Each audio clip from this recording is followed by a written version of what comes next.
Well, the best teams in Toledo are right here in downtown Toledo. Of course, we're here at Fifth Third Field.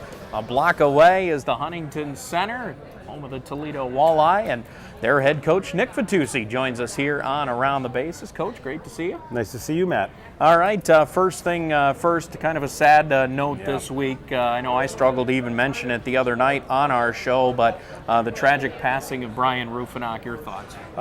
Just devastating, Matt. You know, in shock still. I mean, so young, so talented, infectious smile every day. Even if things weren't going well, you could always count on his smile every day to brighten up a room for a few minutes. And you know, just sad is the only way you can put it. I spent the last couple of days on the phone with his family, and you know, they were offering explanations, but just also about the funeral services, because I know a lot of our players are going to want to attend or pay their respects. So, but just an accident. You know, details are still sketchy because it was over in Switzerland. They're really not sure exactly what happened, and you know, they're working on it. I know the media is kind of taking a big twirl right now, is guessing at what happened. Initially, I was told he was on a bench.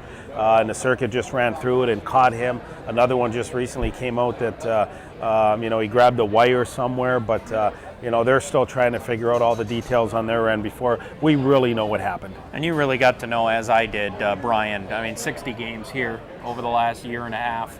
You really get to know a kid, and it just kind of, it makes you, it just really hits you hard. It does. You know, I was getting text messages from players, and every time you got one, it just kind of made you think a little more. I saw a kid today actually running errands that looked like him too, and I just was just stuck. And you know, I'm sure those are things that are going to go and stick with us for years because of the type of person he was. He was such a nice kid, somebody who was willing to get better and wanted to get better. We could put him up on forward like we did at the end of the year, and he's like, "All right, coach, no problem, just show me what to do." And that was his attitude, was kind of a carefree, "I'll do whatever you need me to do, coach," attitude. And you know, I know he was very well liked with all his teammates as well. And he's certainly going to be missed, that's for sure. But Nick, you do need to go forward, and part of the reason why we had you even scheduled to come in tonight and join us here on the pregame shows, because we know you're looking towards the fall on October 13th when things get underway. What's the one thing you're looking to really improve with this team on the roster? Well, stability, Matt. You know, we haven't had a lot of stability in our lineup over the last couple of years, and not to say that you can, because if you recruit real good players, you're going to lose them to call-ups, and we hope that players do get called up. But, you know, we're working with our affiliations to kind of give us a better chance to succeed as well, and maybe not have as many players down here as we've had, and now we can fill in the gaps with players that we want, that we know that are going to fit our mold a little better maybe than a contracted player who's the same as 7 other guys on the hockey club. But we do need to get experience. We need to get some veteran leadership in there to sort of settle things down when the call-ups and the whirlwind is happening.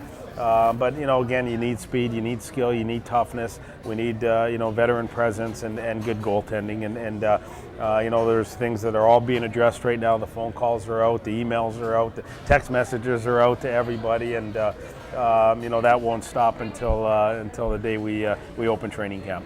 All right, we certainly are looking forward to the start of the next walleye season coming up on October 13th. Nick, final question.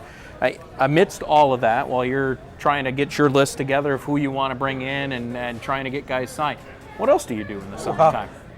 Keegan's done school tomorrow. He's got a half a day tomorrow, so we're going to start our summer and enjoy it. You know, a lot of it is right now, believe it or not, has still been work, still been hockey work as far as budgets and all that stuff, getting ready, bus trips and per diem money and all that. But you know, I enjoy golfing. You and I have played it a little bit in the past, and we bought an old Winnebago. And we will again. Yes. We will again. And I know your game is in much better shape than mine. Hey, if you want to join us down there at the Huntington Center, please do. October 13th, game plans are available right now, ToledoWalleye.com, or by phone at 419-725-9255. We'll be back in a moment.